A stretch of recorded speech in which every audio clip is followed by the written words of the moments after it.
नमस्कार। उत्तर प्रदेश विधानसभा चुनाव को लेकर महत्वपूर्ण आंकड़े सामने आ चुके हैं, क्योंकि 75 जिलों का महासर्वे के आंकड़े सामने आ चुके हैं और हर एक रीजन के आंकड़े आपको इस यहां पर देने वाले हैं, क्योंकि 5 बड़े न्यूज चैनल के अपने ओपिनियन पोल भी सामने आ चुके हैं। आखिर उत्तर प्रदेश में इस वक्त अगर चुनाव तो किसकी बनने वाली सरकार, क्योंकि यूपी की 75 जिलों का महासर्वे आपको देने वाले हैं और 403 सीटों को लेकर आखिर जनता का मन क्या कह रहा है और उत्तर प्रदेश में आज विधानसभा चुनाव तो फिर किसकी बनने वाली सरकार, इसको लेकर महत्वपूर्ण विश्लेषण, क्योंकि माहौल पूरी तरह से उत्तर प्रदेश में गर्म हो चुका है और हर एक रीजन के लिए अपनी अपनी पार्टी जो है अपना अपना वोट बैंक तलाशने में लग चुकी है। तो प्रधानमंत्री मोदी जी भी यहां पर चुनावी मैदान में है। आखिर जनता का मन इस वक्त क्या कहता है, इसको लेकर महत्वपूर्ण आंकड़े आपको देने वाले हैं, क्योंकि यूपी चुनाव के लिए प्रधानमंत्री मोदी जी चुनावी मैदान में है, जिस कार से पूर्वांचल एक्सप्रेस का उद्घाटन किया है और किसानों को साधने के लिए पश्चिमी जो यूपी है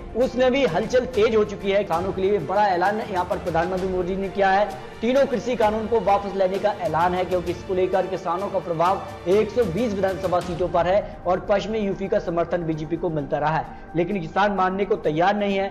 एमएसपी पर अभी भी अड़े हुए किसान और एमएसपी फिक्स करने का यहां पर सरकार से यह सब मांग कर रहे हैं कि एमएसपी फिक्स की जाए, लेकिन यूपी चुनाव पर सक्रियता हर एक पार्टी की नजर आ रही है, जिसमें सबसे महत्वपूर्ण माने जा रही है प्रधानमंत्री मोदी जी। जी हाँ दोस्तों, अक्टूबर और नवंबर में जिस कार से प्रधानमंत्री मोदी जी यूपी चुनाव में दिखे हैं और इसका असर भी देखने को मिला है, पूर्वांचल एक्सप्रेस वे हो या फिर 20 अक्टूबर को प्रधानमंत्री मोदी जी ने कुशीनगर एयरपोर्ट का भी उद्घाटन किया है, यानी उद्घाटन का दौर शुरू हो चुका है। इसके अलावा सिद्धार्थनगर में 9 मेडिकल कॉलेज का भी उद्घाटन जो है प्रधानमंत्री मोदी जी ने यहां पर 25 अक्टूबर को किया था। इसके अलावा वाराणसी को करीब 5200 करोड़ की सौगातों का यहां पर परियोजनाओं को तोहफा भी प्रधानमंत्री मोदी जी दे चुके हैं। इसके अलावा अगर बात करें जिस कार से यहां पर पूर्वांचल एक्सप्रेस वे का भी उद्घाटन प्रधानमंत्री मोदी जी ने किया है, लेकिन ये थमने का नाम नहीं ले रहे हैं और प्रधानमंत्री मोदी झांसी के दौरे पर जो थे उसमें भी करीब यहां पर झांसी को 8 परियोजनाओं की सौगात दी है। इसके अलावा प्रधानमंत्री मोदी जी जो है जेवर एयरपोर्ट शिलान्यास भी यहां पर जो है काफी कुछ हलचल उत्तर प्रदेश विधानसभा चुनाव में तेज है। लेकिन 2022 में 22 सेकेंड आखिर अखिलेश यादव का इस बार का प्लान क्या है। अखिलेश यादव जो दावा कर रहे हैं कि इस बार वो छोटे दलों के साथ गठबंधन करने वाले हैं और कई छोटे दलों के साथ उनका गठबंधन भी हुआ है, तो क्या छोटे दलों के साथ 2022 में अपनी सरकार बनाएंगे या नहीं, इसको लेकर बड़े बड़े न्यूज चैनल के ओपिनियन पोल के आंकड़े क्या कहते हैं, क्योंकि 403 सीटों पर महापोल के आंकड़े आपको देने वाले हैं। तो बात करते हैं रीजन वाइज आंकड़े और अंत में आपको यहां पर जो है आंकड़े देने वाले हैं। और यहां पर बात करते हैं अवध के लिए तो 101 विधानसभा सीटें आती हैं। 101 विधानसभा सीटों पर टाइम चुनाव के हिसाब से जो है 42% वोट शेयर बीजेपी को, तो 30% vote share Samajwadi party BSP के पक्ष में 12% वोट शेयर, कांग्रेस को 9% और उधर के लिए 4% वोट शेयर जाने की संभावना अवध के लिए लगाई जा रही है। और इसमें अगर बात करें तो अब सीटों की बात कर लेते हैं। 69 से 72 सीटें बीजेपी को 101 विधानसभा सीटों में से जाने का अनुमान यहां पर लगाया जा रहा है, जबकि 2017 में 84 विधानसभा सीटें बीजेपी के पक्ष में गई थी, यानी बीजेपी को चुनाव में नुकसान दिखाई दे रहा है और इसको कहीं ना कहीं जो मार्जिन बीजेपी का कम हो रहा है इसको कम करने के लिए बीजेपी की तरफ से बड़े बड़े दिग्गज नेता भी चुनावी मैदान में उतर चुके हैं। जबकि समाजवादी पार्टी को 23 से 26 सीटें, लेकिन 2017 में केवल 6 सीटें, यानी ज्यादा फायदा यहां पर समाजवादी पार्टी को होता नजर आ रहा है जो आंकड़े हैं, जबकि बीएसपी को 7 से 10, कांग्रेस को 0 से 1 और अन्य खाते में तो एक भी सीट जाती नजर नहीं आ रही है।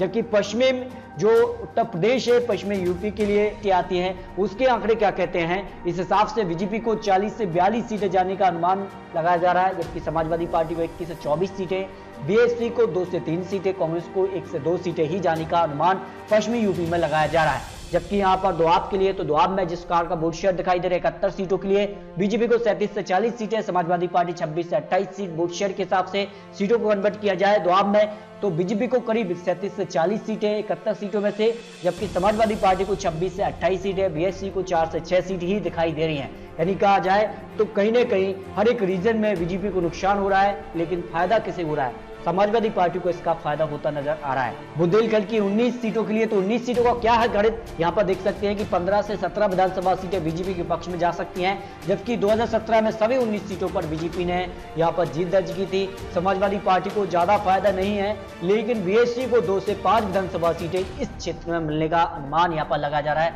जबकि कांग्रेस को भी यहाँ पर 1 से 2 विधानसभा सीटें मिलने का अनुमान यहाँ पर लगाया जा रहा है। अब बात करते हैं पूर्वांचल की 67 सीटों के लिए चुनावी गणित क्या है, और 67 सीटों में से 47 से 50 विधानसभा सीटें बीजेपी को, 2017 में 58 विधानसभा सीटें यहां पर बीजेपी ने जीती थी, जबकि समाजवादी पार्टी को यहां पर 31 से 35 विधानसभा सीटें मिलने का अनुमान यहां पर लगा जा रहा है। बीएसयू करीब 11 विधानसभा सीटें यहां पर मिलने का अनुमान लगाया जा रहा है। यानी पूर्वांचल काफी महत्वपूर्ण हो जाता है और पूर्वांचल में जिस प्रकार से समाजवादी पार्टी और बीजेपी में आमने सामने की टक्कर दिखाई दे रही है, क्योंकि 2017 में केवल 3 सीट ही समाजवादी पार्टी ने यहां पर निकाली थी, लेकिन सर्वे कह रहा है कि 31 से 35 विधानसभा सीटें यानी करीब 30 से 32 विधानसभा सीटों का सीधे तौर पर फायदा समाजवादी पार्टी को पूर्वांचल में होता नजर आ रहा है। जबकि रोहिलखंड की अगर बात करें तो 53 सीटों का चुनावी गणित क्या है, 31 से 33 विधानसभा सीटें बीजेपी के लिए, 39 विधानसभा सीटें 2017 में हासिल की थी, लेकिन समाजवादी पार्टी को एक भी सीट इस क्षेत्र में नहीं मिली थी। लेकिन सर्वे कह रहा है कि 18 से 21 विधानसभा सीटें समाजवादी पार्टी को मिलने का अनुमान लगाया जा रहा है 2017 में, लेकिन सर्वे में कह रहा है कि 2 से 3 ही विधानसभा सीटें बीएससी को जाने का अनुमान यहां पर लगाया जा रहा है। लेकिन उत्तर प्रदेश की सभी 403 सीटों पर आंकड़ों पर गौर करें तो काफी हलचल तेज दिखाई दे रही है। 2017 के मुकाबले बीजेपी को बड़ा नुकसान चुनाव में हो सकता है, जो आंकड़े निकल कर आए हैं, और बीजेपी ने दावा किया है कि 350 हो जाने वाले हैं। लेकिन फिलहाल सर्वे के आंकड़े बीजेपी को 239 से 245 विधानसभा सीटों पर आंकड़े दिखा रहे हैं। इसके अलावा भी और बड़े निश्चय की ओपिनियन पोल आपको देने वाले हैं। इसके अलावा समाजवादी पार्टी को 119 से 125 विधानसभा सीटें, बीएसपी को 28 से 32 सीटें, कांग्रेस को 5 से 8 और अन्य के खाते में 0 से 1 सीट जाने की उम्मीद दिखाई दे रही है। यानी 47 से समाजवादी पार्टी करीब 119 से 125 विधानसभा सीटों पर पहुंच रही है। यानी समाजवादी पार्टी एक बड़े ग्राफ की तरफ बढ़ रही है, जबकि बीजेपी का ग्राफ में यहां पर गिरावट देखने को मिली है। 312 से बीजेपी घटकर 239 से 245 सीटों पर आ सकती है।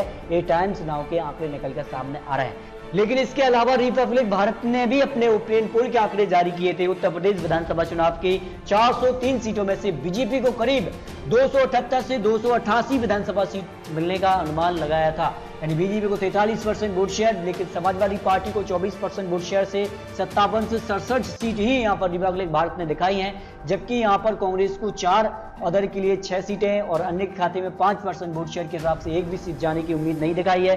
यानी बीएससी को करीब 22 से 32 सीटें मिलने का अनुमान यहां पर रिपब्लिक भारत ने लगाया है। जबकि उत्तर प्रदेश चुनाव को लेकर एबीपी ने जो सी वोटर ने भी अपने आंकड़े जारी किए हैं। 403 सीटों के सर्वे में अगर बात करें तो बीजेपी को बड़ा नुकसान होता नजर आया है। जहां दोस्तों सितंबर, अक्टूबर और नवंबर के सर्वे जारी हुए हैं, इसमें अगर बात करें सितंबर सर्वे के हिसाब से 259 से 267 सीटों पर बीजेपी थी, लेकिन ये नवंबर तक आते आते 213 से 221 सीटों पर ही बीजेपी रह गई है। यानी जो बहुमत का आंकड़ा 202 है, उसके आसपास बीजेपी पहुंचती नजर आ रही है।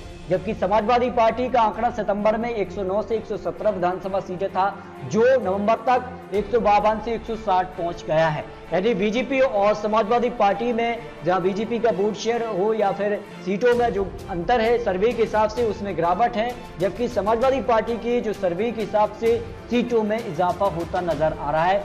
जबकि अन्य ओपिनियन पोल के आंकड़े क्या निकल कर आ रहे हैं उत्तर प्रदेश के लिए, अन्य ओपिनियन पोल जो यहाँ पर पत्रकार का ओपिनियन पोल विश्लेषण सामने आया है, उसने क्या हलचल देखने को मिल रही है।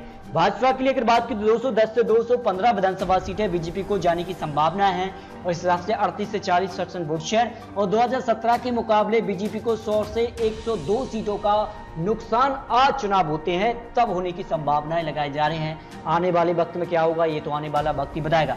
जबकि समाजवादी पार्टी को 155 से 160 विधानसभा सीटें 32 से 34% वोट शेयर के हिसाब से यहां पर उनको सीटें जा रही हैं, जबकि 108 से 113 विधानसभा सीटों का सीधे तौर पर फायदा समाजवादी पार्टी को इस चुनाव में हो रहा है। जबकि बसपा को ज्यादा फायदा नहीं, कांग्रेस को भी ज्यादा फायदा होता नजर नहीं आ रहा है। ये यहाँ पर नया सर्वे जो जारी है उस हिसाब से आंकड़े निकल कर आए हैं। यानी सारे आंकड़ों के बाद एवरेज आंकड़ों पर भी गौर करें तो यहाँ पर लोकपोल ने तो 193 सीटें दिखाई हैं भारतीय जनता पार्टी को, जबकि समाजवादी पार्टी को 151 सीटें, जबकि डीवी लाइफ ने तो 153 सीटें बीजेपी को दिखाई हैं, 193 सीटें जो है समाजवादी पार्टी को दिखाई हैं। यानी बहुमत का आंकड़ा 102 सीटें हैं। उस पर अगर गौर करें टाइम्स नाउ, पोलस्टार, एबीपी सी वोटर, लोकपोल, डीवी लाइव और एनके डिजिटल के हिसाब से एवरेज जो आंकड़ा निकला है वो है 158 सीटें भारतीय जनता पार्टी को आज चुनाव होते हैं तो यूपी चुनाव में जाने की संभावनाएं लगाई जा रही हैं। जबकि समाजवादी पार्टी को 157 सीटें एवरेज आंकड़ा है और 20 सीटें बहुजन समाजवादी पार्टी, बाकी कांग्रेस और अन्य जो पार्टी हैं उनके खाते में जाने की संभावनाएं लगाई जा रही हैं। लेकिन दोस्तों आपको क्या लगता है 403 सीटों में से किसे कितनी सीटें जा सकती हैं, ये तो आने वाला वक्त ही बताएगा। लेकिन अपनी राय कमेंट बॉक्स में जरूर किए। क्या बीजेपी का दावा है 350 सीटों का वो पूरा होगा? क्या प्रधानमंत्री मोदी चुनावी मैदान में उतरने से बीजेपी का जो ग्राफ है उसमें गिरावट देखने को मिली है, क्या उसकी भरपाई बीजेपी कर लेगी जिस कार का यहां पर चुनावी रणनीति देखने को मिली है? क्या समाजवादी पार्टी छोटे दलों के साथ गठबंधन करके अपने सरकार के आंकड़े तक पहुंच पाएगी या नहीं, ये तो आने वाला वक्त ही बताएगा। लेकिन दोस्तों आपको क्या लगता है, अपनी राय कमेंट जरूर किए। आखिर उत्तर प्रदेश में किसकी बनने वाली सरकार, क्योंकि ये तो चुनावी आंकड़े, चुनावी अनुमान है।